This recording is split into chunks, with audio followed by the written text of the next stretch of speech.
பொதுவாகவே டாக்ஸில் பார்த்திங்கன்னா நம்ம வீட்டில் உள்ள எல்லாத்தையும் கடிப்பாங்க. அதை கடிக்கிற ஹேபிட் இருக்கும். இவருக்கும் இருந்துச்சு. இப்போ இவருக்கு 2.5 மாதம் ஆகுது. இப்போ என்னுடைய புது சுடிதார் ஒன்று போடுறேன். இப்போ அவர் கடிக்க ஸ்டார்ட் பண்ணியிருக்காரு.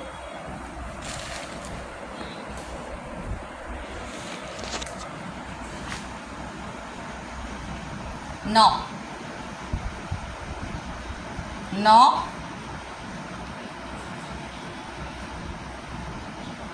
No. அவ்வளோதான், கடிக்க மாட்டார். அவ்வளோதான். குட் பாய், குட் பாய். இந்த மாதிரி உங்கள் டாகுக்கு ட்ரெயின் பண்ணுங்கள். ஏன்னா அவங்களுக்கு தெரியாது இதை கடிக்கணுமான்னு தெரியாது. எல்லாத்தையும் கடிப்பாங்க. நம்ம ட்ரைனிங் கொடுக்கறது மட்டும்தான்.